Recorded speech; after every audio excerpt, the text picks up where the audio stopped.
Bien, hoy es el viernes 2 de junio y empezamos la clase.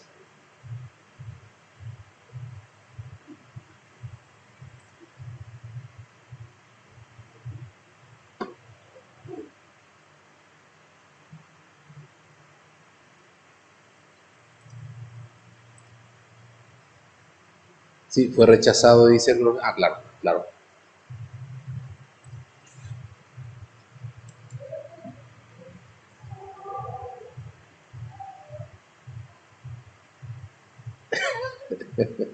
Perdón, está bien.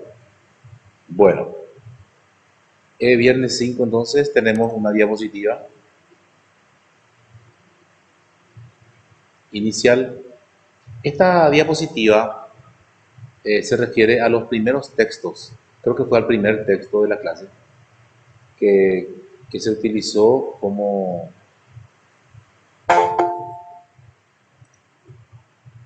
Bueno, perdón, mi micrófono se le fue la batería. Un poquitito a ver si me están escuchando. Sí, suena. Se escucha bien, se escucha bien. Perfecto, qué suerte porque yo también les escucho por suerte. Son cosas que pasan. Bueno,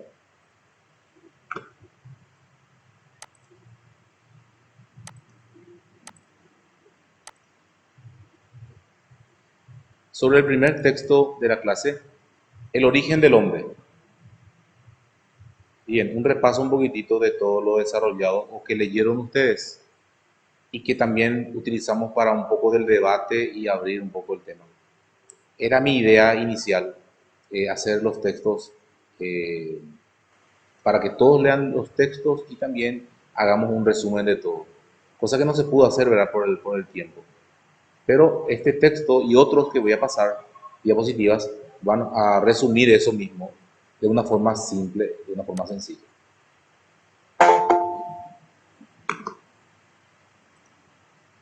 Bien, las teorías evolucionistas. Hablando un tanto del origen del hombre.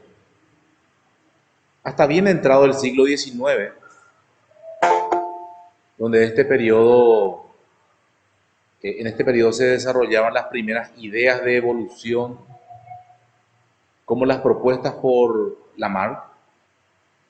A partir del siglo XVIII, retrocedemos un poquitito por el tema de Darwin, las propuestas de Darwin, específicamente de Erasmus Darwin, y luego desarrolladas por su nieto Charles Darwin. También se habló un tanto en el texto sobre la publicación de la obra El origen de las especies del mismo, de Charles Darwin, en 1859, ya en esa época. Se estableció la teoría de la evolución biológica como una explicación fundamental del origen y de la diversidad de las especies. En el siglo XX ya se realizaron avances significativos en la genética y en la biología molecular, lo que permitió profundizar en el estudio de la evolución y del ADN. Más que un cosmos, la cosmogénesis. Cosmos, del griego cosmos, que significa mundo, y génesis, que significa origen. Origen del mundo. Y más específicamente sobre el origen del universo. Y también esto va asociado con la evolución, el mundo, el universo. Algo que se va desarrollando, que va evolucionando de alguna u otra forma, en el universo mismo, no solamente en el planeta Tierra y el hombre.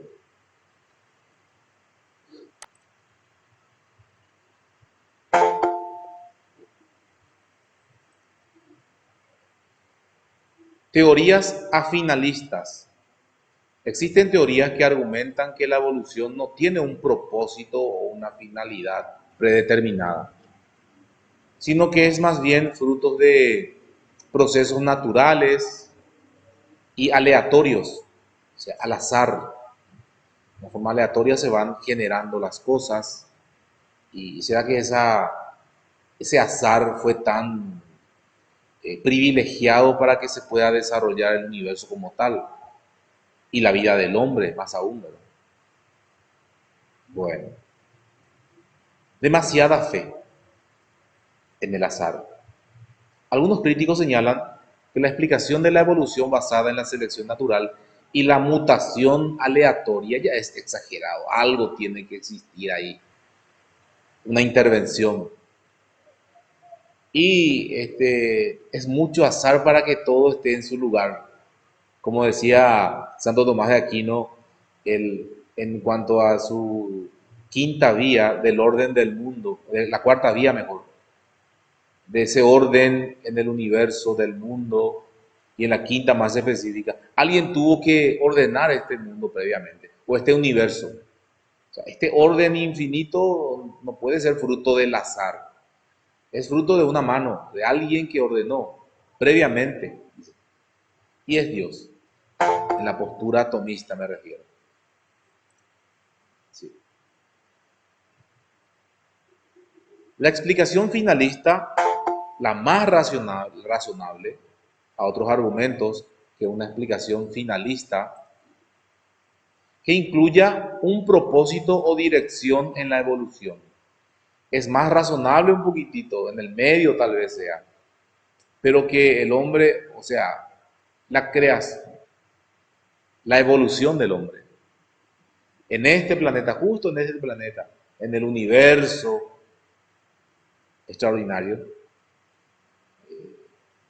Y bueno, para muchos, obviamente que viene de la creencia religiosa, de que el hombre es el único ser privilegiado en el universo. En este contexto, ¿verdad?, de la ciencia es un poco confiar en, bueno, ni tanto el azar, ni tanto en esa determinación divina, ¿verdad?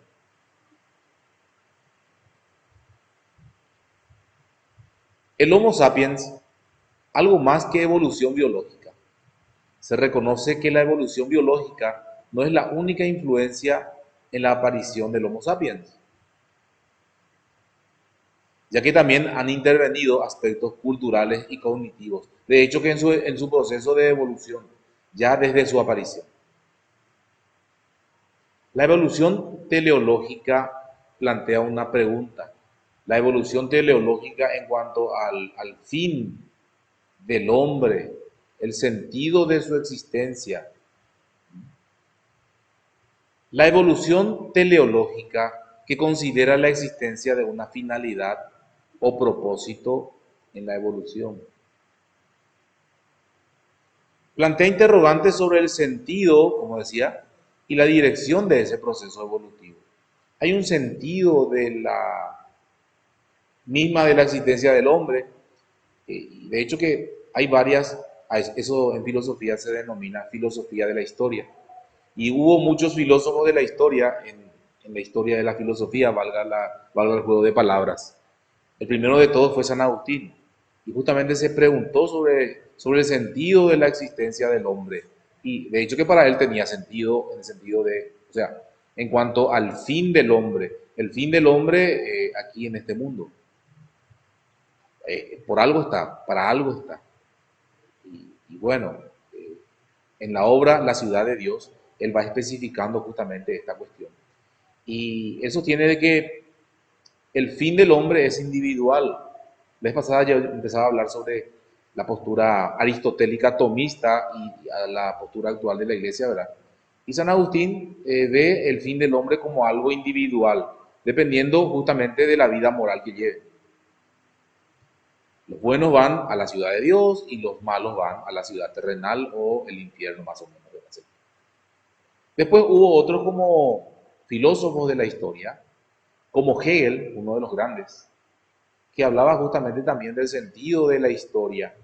Y casualmente Hegel también era un filósofo idealista, y que era un idealista en extremo porque decía que solamente existe la idea o espíritu, y que ese espíritu era uno, y que ese era Dios. que se proyectaba en la naturaleza, decía, se proyectaba a este mundo y se iba desarrollando en este mundo imperfecto. O sea, Dios absoluto se convierte en la humanidad y la humanidad que se va desarrollando va buscando un sentido justamente de perfección hasta volver a ser nuevamente Dios. En la filosofía y en la filosofía de la historia de Hegel. También Marx tuvo lo suyo, ¿verdad?, en cuanto al sentido de la existencia del hombre, como algo material, puramente material. Bien, la ciencia y la filosofía, ante el origen del hombre, tanto para la ciencia como la filosofía, han abordado este tema del origen del hombre. Y existen diferentes enfoques y perspectivas en relación con esos temas. Y se han escuchado una serie de teorías en cuanto a lo científico. Leí una vez sobre el tema del hombre primitivo que era carroñero, que se ha demostrado también eso, ¿verdad? Y que esa actividad de supervivencia que ejercía justamente hacía que desarrollara el intelecto,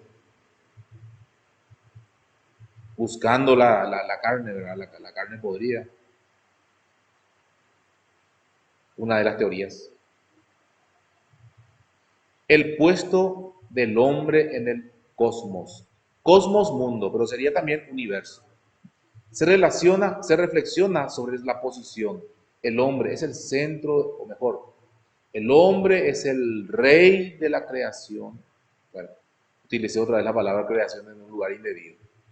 El hombre es el protagonista del universo y todo está a su merced. Nada más debe ir a buscar justamente el universo y conquistar ese universo.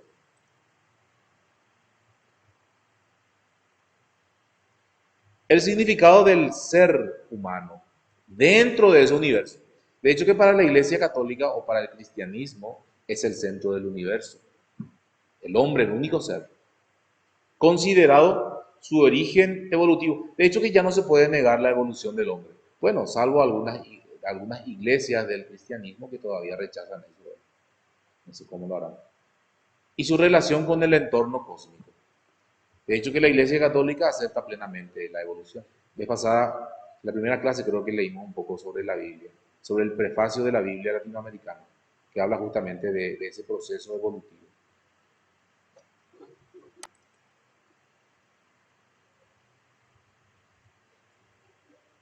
Del Big Bang a la aparición del hombre, de la vida, mejor, de la vida, y por sobre todo la vida del hombre. La teoría del Big Bang se plantea, la teoría científica, como el evento que dio origen al universo, seguido de una serie de etapas y procesos que llevaron a la aparición justamente del Homo sapiens. ¿Qué explicación cabe en estos hechos asombrosos? Se cuestiona uno. ¿Cuál será la explicación adecuada para los eventos asombrosos que se han llevado a cabo desde el Big Bang hasta la aparición de la vida en la Tierra? ¿Se imaginan todo? ¿Y todo fruto del azar? ¿Habrá algún sentido?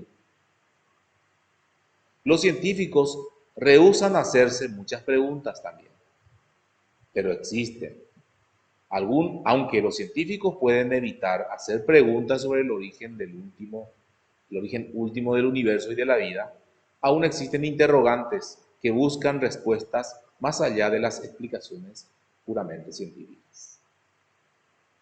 La única respuesta razonable es pasar del orden al orden supremo ordenado, o sea, ese orden que yo mencionaba, de las causas causadas y de la causa incausada, la vía de Santo Tomás de Aquino, la causa incausada. Dios como causa del universo sin tener causa alguna. Dios, la causa incausada. Algunos argumentan que la única respuesta razonable para comprender ese origen y la existencia del universo y la vida es recurrir justamente a esa causa suprema y trascendente, o sea, la de Dios. Ni en la filosofía ni en la teología clásica ya se requiere de una intervención especial de Dios para que aparezca la vida. Justamente mencionaba yo ese pasaje de la Biblia, del prefacio, de la introducción de la Biblia, que ya no les preocupa el tema de negar la evolución.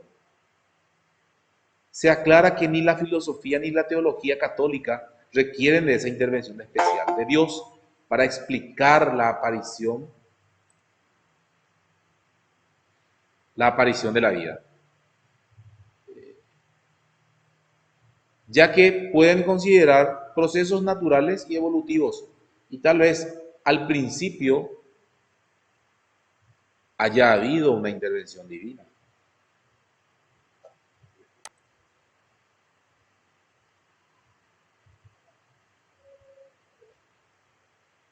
De la biogénesis a la antropogénesis.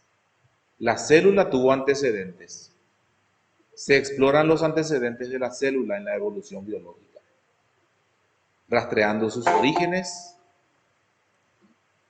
y cambios a lo largo del tiempo. La célula, un hecho revolucionario. Justamente se destaca la importancia y la revolución que representa la aparición de la célula en el desarrollo de la vida en la Tierra.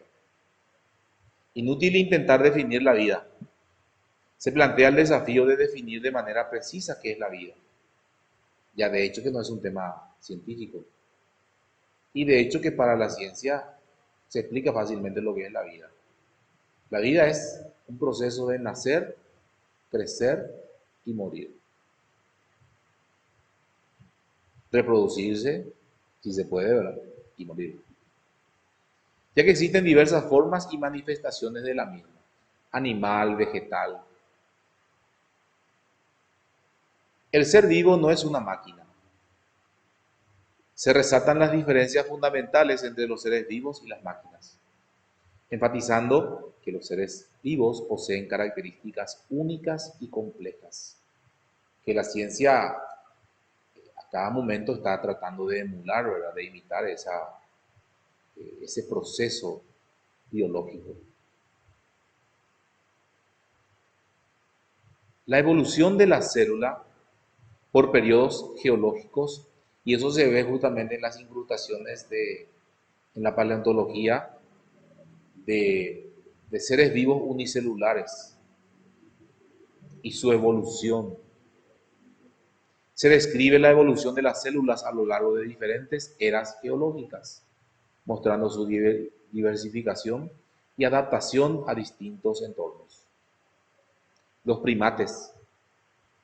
Se aborda la evolución de los primates y su relación con los seres humanos, destacando su papel como antecesores cercanos en la línea evolutiva humana. Son cuestiones ya irrefutables, ¿verdad? Los primates como lo más cercano, e incluso el tronco inicial de ese proceso de hominización del hombre. El Plioceno, decisivo en el proceso de hominización, se refiere a la época, a la era. Se señala la importancia del periodo en el proceso de hominización, cuando se produjeron cambios significativos en los antepasados humanos. Y ahí surgen otros debates, otras discusiones con respecto a si el ser humano original, entre comillas, ser humano no era todavía. Ese hombre primitivo parecido al ser humano, que ya se caracterizaba por ciertos rasgos. ¿Será un tronco único o estos fueron? ¿Cómo ocurre esta cuestión? ¿Por qué surge esa controversia? Y justamente porque si se sostiene de que hubo varias fuentes de seres, de primates muy evolucionados en esa época, ¿verdad? Entonces quiere decir de que hubo varios tipos de hombres primitivos, y de hecho que los hubo. Bueno, hay teorías que rechazan justamente esta cuestión, justamente porque transgreden ciertos principios en la iglesia y todo ese tema.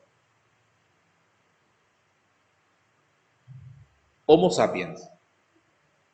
Se examinan las características y la evolución del Homo sapiens, resaltando su posición actual como especie dominante en la Tierra. Hay muchas cosas que se saben, ¿verdad? Pero otras que aún no se saben. Proceso de complejización y de convergencia. Se explora el proceso evolutivo de aumento de complejidad y convergencia de características en los seres humanos, mostrando cómo han desarrollado o se han desarrollado a lo largo del tiempo.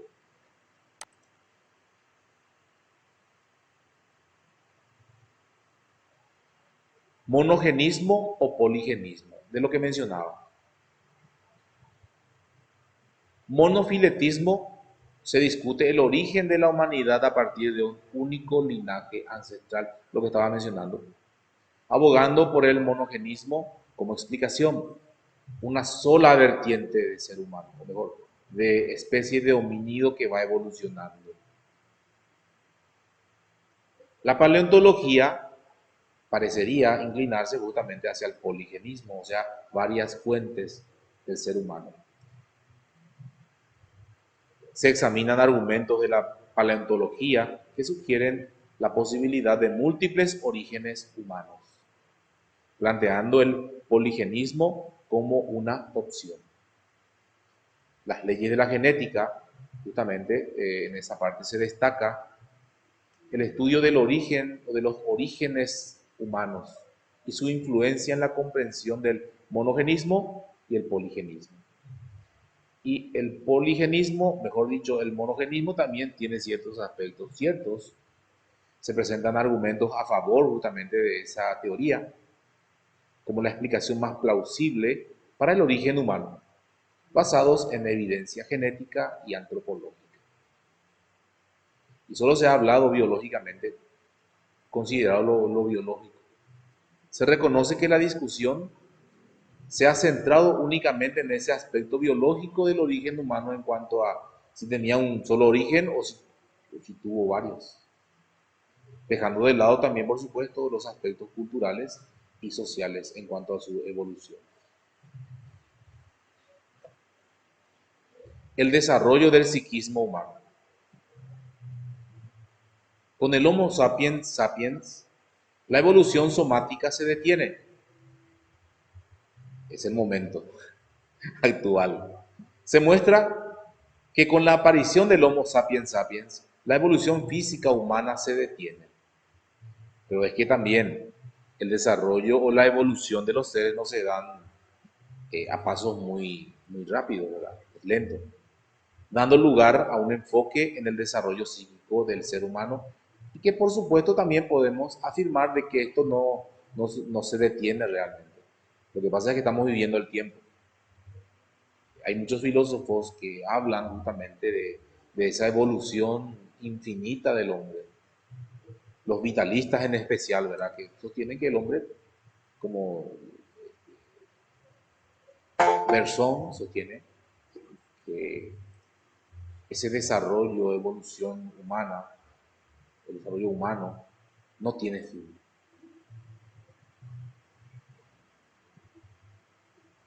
Se inicia el proceso evolutivo del psiquismo humano. Se plantea que con el Homo sapiens sapiens se inicia un proceso evolutivo centrado en el desarrollo de las capacidades mentales humanas. La socialización y el desarrollo psíquico del hombre se examina la influencia de la socialización en ese proceso, en ese desarrollo psicológico humano, destacando cómo el entorno social contribuye justamente en la formación del individuo, de qué manera influye. La socialización en los hombres, acelerada por su poder de reflexión y libertad. Se argumenta que la socialización de los seres humanos se acelera debido a su capacidad de reflexión y libertad, lo cual tiene un impacto significativo en el desarrollo psíquico del ser humano.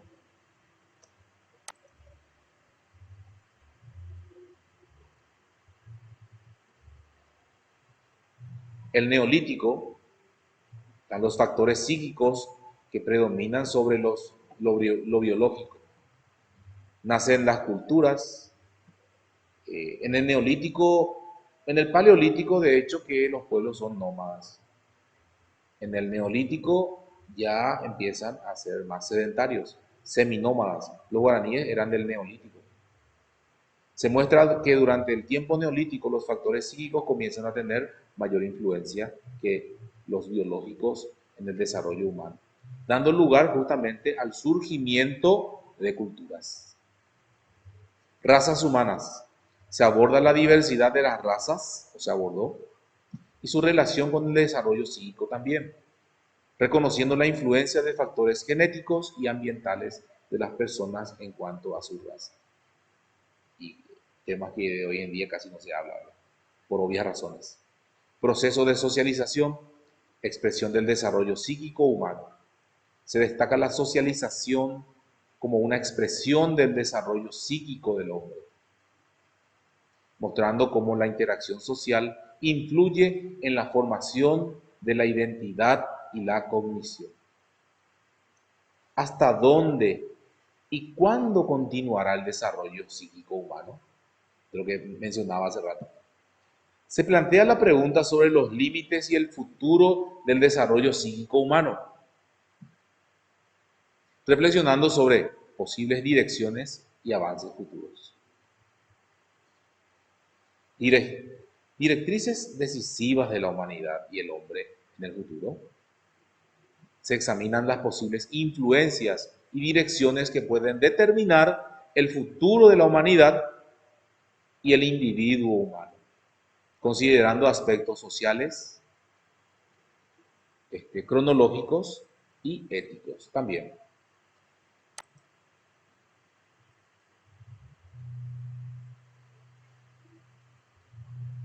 El principio antrópico. Tema importante para la comprensión del hombre y su puesto en el cosmos.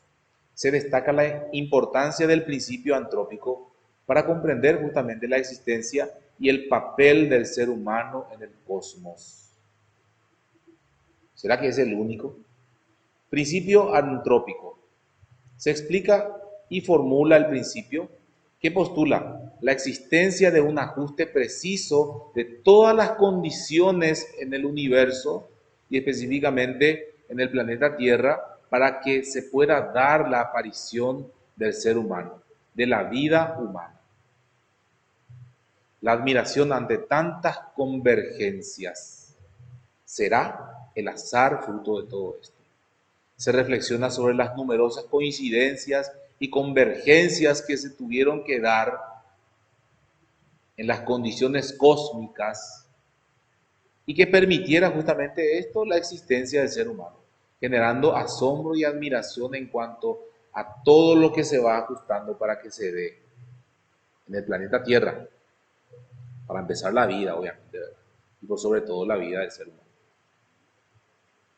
Dos formulaciones del principio antrópico se presentan y se comparan las dos formulaciones principales del principio antrópico, una un tanto débil y la otra denominada la fuerte, que diferencian en su grado de generabilidad e implicaciones. El principio antrópico terminal. Se introduce la idea de un principio antrópico terminal que sugiere un propósito o finalidad de la evolución o en la evolución humana y la importancia de la conciencia humana en el universo. El hombre con conciencia, el hombre que es consciente de su existencia y la del universo. Mero estudio de los orígenes y desarrollo de la materia y la vida en la Tierra. Por supuesto, insatisfactorio. Se reconoce que un enfoque puramente científico y materialista para estudiar los orígenes y el desarrollo de la materia y la vida puede resultar insatisfactorio en la comprensión completa del ser humano y por supuesto su lugar en el cosmos. ¿Será que faltaría algo más? De hecho, para la ciencia le falta mucho, mucha explicación aún que dar en cuanto a el fenómeno o la fenomenología del ser humano. Queda un tanto abierta todo, abierta a debate. Bien, este se refiere a la primera diapositiva. No sé si hay preguntas al respecto.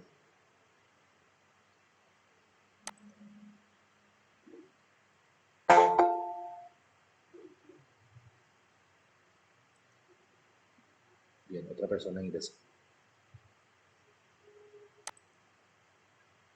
Y en cuanto al texto de la fenomenología del comportamiento humano,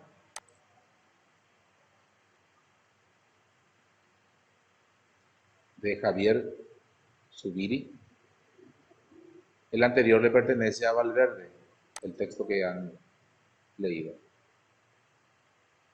El hombre inteligente y racional. ¿Dónde termina la especie animal y dónde comienza la humana? ¿Dónde está esa, eh, cómo le llamaban, el hueso faltante?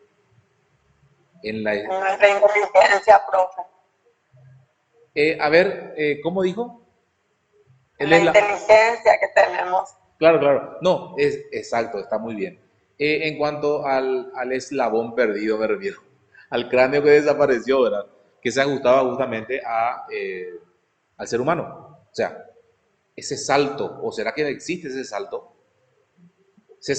de cualitativo entre el animal y el ser humano, existe ese salto, existe ¿No ese será que fue una peldaño. evolución del cerebro también, ya que todo fue evolucionando? Sí, justamente eso sostiene la ciencia, sí. Perfecto.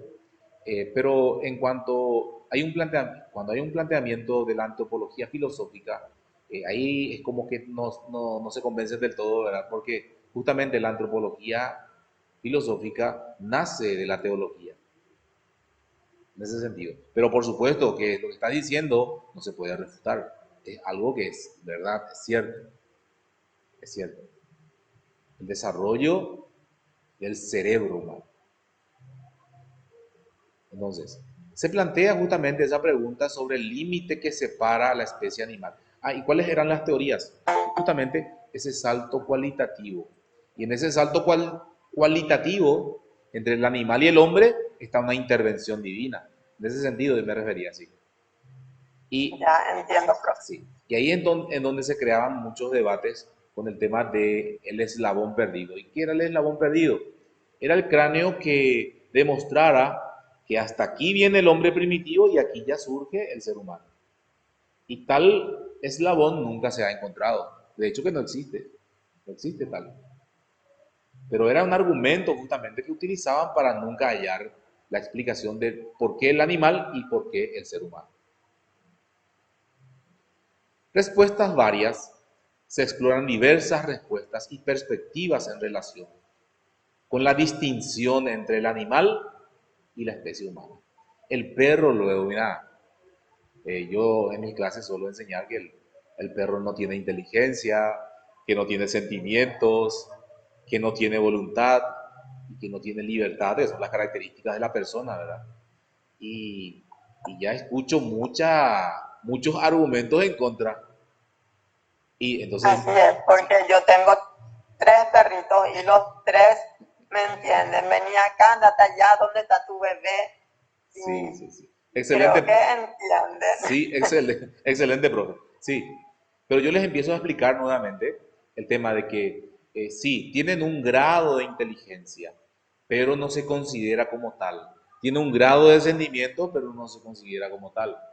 Pero hay muchas teorías nuevas, innovadoras, que sostienen que el hombre, mejor dicho, los animales, algunos de ellos, están a punto de romper justamente con ese esquema.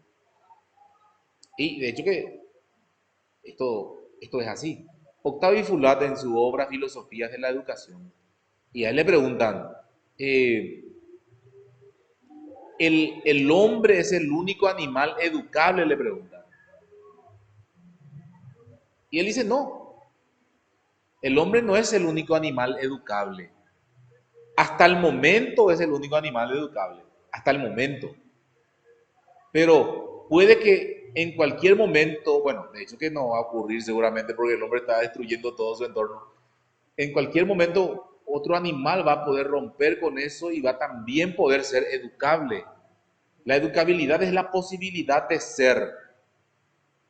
La posibilidad de ser. De hecho, que muchos teóricos de la educación sostienen que el hombre es el único animal educable. Pero Octavio Fuller refuta eso diciendo no. Si un animal, si otro animal aparte del ser humano puede romper con ese esquema, pero está dentro de sus posibilidades de poder ser alguna vez, como le llamamos en filosofía, potencia de ser, que no lo es aún, pero que puede llegar a ser. Y de hecho que podemos decir que el perro, entre sus posibilidades de ser, no está el ser educado, pero tal vez en algún momento pueda romper su naturaleza y alcanzar el nivel de persona, en ese sentido. Bien, es muy incomprensible lo que yo estaba diciendo, pero Octavio Fulat, filósofo, tiene sus argumentos y son muy convincentes, por cierto. Y esto sí les gusta a las personas amantes de los animales, ¿verdad? Que sí. Profe, pero ¿no será también una evolución de la inteligencia de los animales, ya que nosotros le damos mayor participación a ellos en nuestras vidas actualmente? Porque antes el perro era perro y no se le consentía tanto como en nuestra generación, porque yo duermo con mis 3 perritos. Sí, sí. Y tienen mucho espacio en mi casa, son parte de la familia. Y anteriormente el perro tenía que quedarse afuera y era todo limitado para ellos y ahora se integran a la familia. Sí, así es, Edith. Pero te voy a decir algo a favor de Octavio Fulat. ¿Por qué no está apareciendo mi? Ahí está, ya desapareció. Ya nomás una marca. Sí, pero voy a ir a favor otra vez un poquitito de los teóricos de la educación. Mira, sí, el perro está tan próximo al ser humano, pero lo estamos humanizando. Ese es el problema. No lo estamos perrunizando, sino haciéndole como un ser humano. Si el perro logra alcanzar ser persona, no debe ser como el hombre, no debe ser como un humano, debe serlo como perro. Es otro el camino del perro. Si el perro se adecua a la vida del ser humano, entonces lo estamos domesticando para nosotros. Él debe tener una propia autonomía. Creo que no lo va a alcanzar. Así como vamos en este mundo, estamos destruyendo más de lo que construimos. Entonces creo que ningún animal va a alcanzar el nivel del hombre. Evolutivamente hablando, ¿verdad? Ojalá sí. Pero lo estamos adecuando a nuestra vida, lo estamos humanizando. Entonces es como que se va desviando del camino. El perro debe ser perro en cuanto a que romper su esquema y ser persona perro más o menos sería. Pero obviamente que no existe esa cuestión. Sí, tienes razón. Y son más empáticos que el ser humano, de hecho. Permiso, profe. Sí. O sea que queremos humanizar al animal mientras que los seres humanos nos estamos deshumanizando. Así mismo. Porque, según estoy viendo, a mí también me gustan los animales, pero para mí cada cosa tiene que tener su lugar. Y es verdad que un animal a lo mejor nosotros egoístamente queremos, ¿cómo se dice?, hacer a nuestra manera. Llevar al animal como nosotros queremos. Sí. Y a la persona no, porque Sí. nosotros tenemos razón y tenemos inteligencia, entonces ciertas situaciones nosotros no dejamos actuar como un animal, porque el animal te va a decir sí y no. Así mismo es, Fidelina, así mismo es. Aquí cada persona que está hablando tiene sus razones. ¿No? Obviamente que no vamos a llegar a una verdad única y vamos a mantener nuestra postura, pero sí vamos a aprender mucho del enfoque de la otra persona. Acá nada está cerrado. En todas estas explicaciones que se dan, vemos que hay apertura. Nada es cerrado, salvo algunas verdades que ya son irrefutables. Sí. Ingresa otra persona. A ver. Son 63 en total. La teoría de Zubiri, se presenta la teoría acerca de la naturaleza del hombre como un ser inteligente y racional. Los humanos de los paleontólogos, también, ¿verdad? En contraste justamente con esa teoría, en la evolución humana y van relacionando la capacidad craneal con la inteligencia. A mayor capacidad craneal en cuanto al espacio del cráneo para el cerebro, entonces mayor inteligencia. Los Australopithecus, Pithecus mono, de la zona austral, monos de la zona austral, dice, desde hace 5 millones de años, y está demostrado eso, ¿verdad? Estudia los homínidos y fueron los primeros en separarse un tanto de los primates.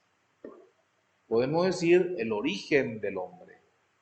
¿Por qué? Porque se compara en los pre-australopithecus, que son anteriores otra vez, y esas características se van desvaneciendo, aproximadamente a partir de 6 millones de años. Entonces se establece hasta el momento 5 millones de años, como el inicio, como el origen del hombre. El arcántropo. Se aborda la figura del arcántropo, una etapa en la evolución humana previa justamente al Homo sapiens. Y vemos nosotros en esa teoría de la evolución, o mejor, de los hombres primitivos, varias características que van teniendo. Y vemos que no van perteneciendo no hay un hilo conductor en esa evolución. Y también hay mezclas. Se ha demostrado que en España, por ejemplo, hubo bastante mezclas de Homo sapiens con otros tipos de hombres primitivos. Y de ahí surgen tal genética de un pueblo que hoy en día se puede estudiar de esa forma, el origen de las personas, de la fisionomía de cada persona en el mundo.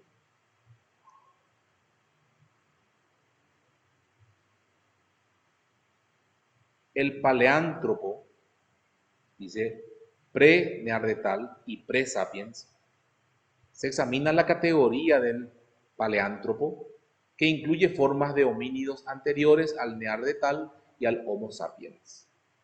Los neandertales clásicos, también se estudia los homínidos y su relación con la evolución humana, y es como que no va encajando tanto. El neoántropo, el Cro-Magnon, se explora la categoría del neoántropo, que se refiere a los individuos de la especie de Homo sapiens, específicamente los Cro-Magnon. La dificultad que experimentamos en llamar hombres a estos seres, hombre, a un hombre primitivo, que es hombre o persona tal vez, en el sentido pleno del término. A pesar de que hoy hay muchos hombres que son hombres modernos, Homo sapiens, sapiens, pero que no tienen esas características lastimosamente, ¿verdad? Muchas veces son peores que los hombres primitivos. Pero aún así. ¿Cómo se pasó del homínido no hominizado al hombre? Se indaga en el proceso de transición justamente de los homínidos a los no hominizados todavía hasta el ser humano, tal como lo conocemos. Y ahí surge otra vez el tema de la creación. Creatio ex nihilo, creación de la nada. No es una manera de adición. Se plantea que la aparición del hombre no puede ser entendida simplemente como una adición o continuación de las especies de animales. Creación de la nada. La evolución psicosomática y la creación de una psique inteligente se discute también la relación entre evolución física y psicológica en la aparición de una psique inteligente en el ser humano. Otra vez las especulaciones. Las ciencias y la filosofía, ante la aparición del hombre, justamente se reflexiona sobre esas áreas. en el estudio y la comprensión del fenómeno humano, ya sea desde el ámbito científico y del filosófico. Intentos de explicación biologista del comportamiento humano. Datos humanos que son específicos en el hombre. Se exploran los rasgos y características que son exclusivos del ser humano y que lo distinguen de los animales. Y también la inaceptable ecuación que se suele decir, ¿verdad?, entre hombre es igual a animal biológico, evolucionado, humano. Hombre, animal evolucionado, biológico, humano. De hecho, que está hoy en día. No es lo mismo ser humano que hombre. ¿Y cuál será la diferencia? Ser humano, hombre. Y me valgo otra vez por los términos de Octavio Fulat, el filósofo de la educación, y que dice, no basta con nacer hombre, dice. No basta con nacer hombre. Debe ser educado. Porque no, va a ser hombre, pero no va a ser humano. Porque el ser humano es el hombre educado. El ser humano o el ser que posee humanidad es el hombre que ha adquirido justamente esa humanidad, o sea, las características propias de su cultura. Ser educado, ser humano, hombre.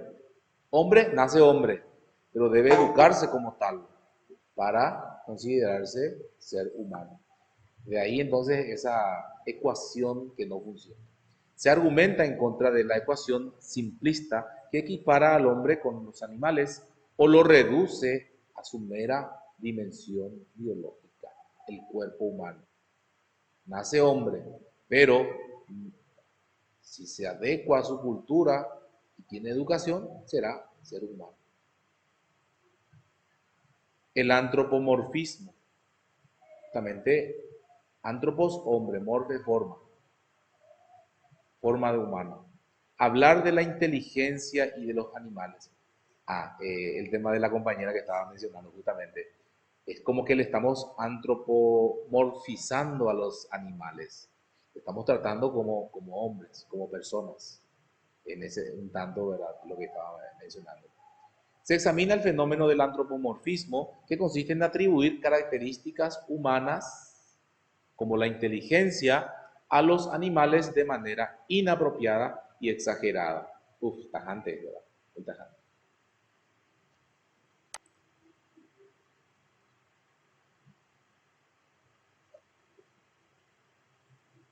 Bien, ahí termina nuestra diapositiva también, hay que exportar la segunda.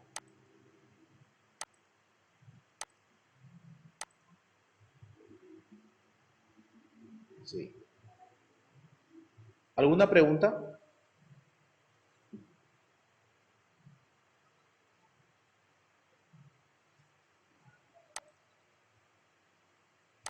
Voy a... No, profe. Profe, todavía no compartimos. Lastimosamente no entendí. Hablaron juntos. ¿Sí? ¿Me pueden volver a hablar, por favor? ¿Lugam? No me aparecía nomás, profe, todavía, pero ahora ya mostraste, ahora sí ya no me aparece. Ya, perfecto, sí. Sí, y justamente, esta tercera diapositiva podemos mostrarla en la siguiente clase y tengo dos más para terminar. De hecho que hoy no hay ya tarea, ya no hay trabajos prácticos y hoy es la penúltima clase. Entonces vamos a seguir en la próxima con el siguiente contenido. No sé, ¿alguna pregunta con respecto a algo que nos quedó claro?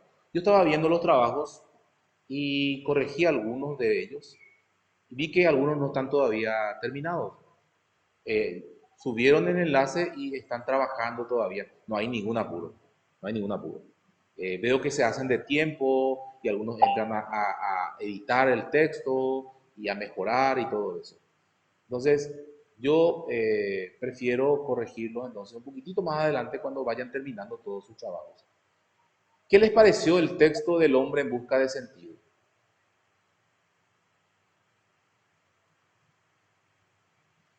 mí me encantó. Sí, Súper interesante, profesor. Todavía no leí todo, pero leía y más quería leer. Todavía no terminé.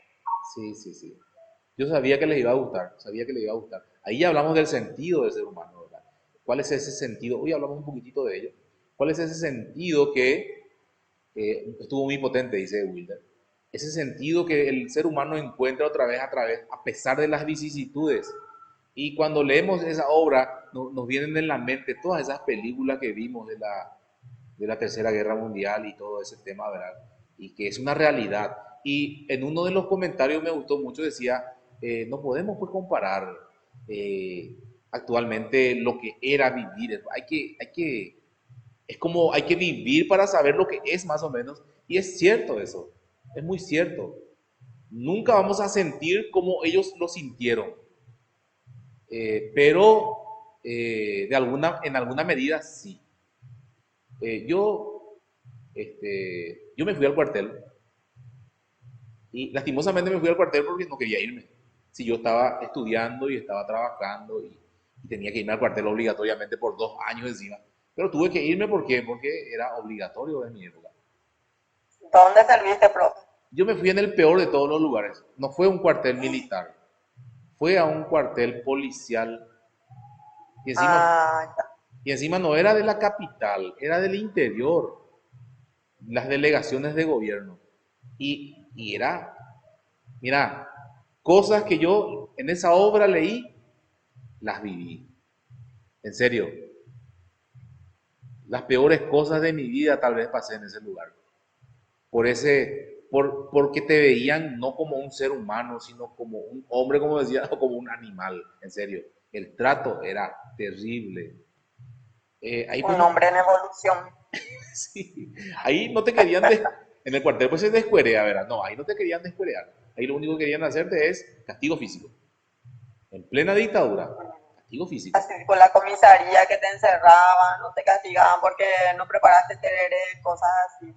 Sí, también estuve en el calabozo, por cierto, por portarme mal, ¿eh? Asumo mi culpa. Bueno, ¿Qué hiciste, profe? así la Robaste vida. pomelo del vecino. No, fue algo leve, fue muy leve, ni siquiera robé. Pero bueno, fue mi culpa en el sentido que fue una distracción de un camarada mío. Ya como éramos antiguos, teníamos ya más de un año, entonces es como que nos creíamos un poco y cometimos ciertos errores. Se te Bien, pasó la mano. sí, esa obra es muy interesante, en serio. Ya estamos viendo el sentido del hombre, el sentido del ser humano. Ese sentido, ese mismo sentido que también lo ven muchos filósofos existencialistas. ¿Por qué? Porque hablamos justamente del sentido de la existencia del ser humano. Y también vemos en los vitalistas como Nietzsche y también como Ortega y Gasset, filósofo racio vitalista español. Muy interesante su planteamiento. Eso tiene que la vida, el sentido de la vida. Es muy interesante. No ve tan malo como lo vio Víctor Frankl, a pesar de que Víctor Frankl ve el lado positivo a tantas atrocidades, ¿verdad? Ve otra vez el lado positivo y eso es lo que le permitió sobrevivir a todo eso. Todos sus familiares perecieron y él fue, creo, el único que sobrevivió. Es terrible, es terrible. Bien, ¿algún otro comentario por ahí? Estoy a disposición.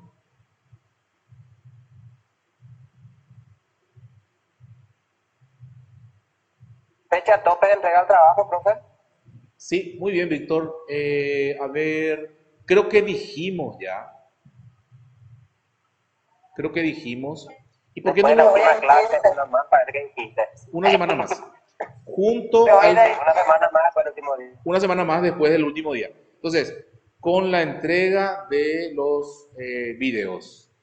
Con la entrega de los videos se entregan los últimos trabajos. Podría ser, ¿verdad? Una semana después.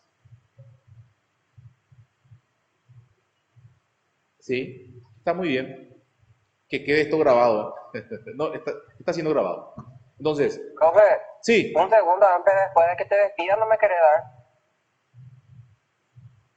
eh, un segundo para una indicación para mañana. te entiendo. Sí, cómo no. A ver, otra consulta que tengan. A ver, otra consulta. Y creo que nadie. Te doy la palabra, te concedo la palabra, Víctor.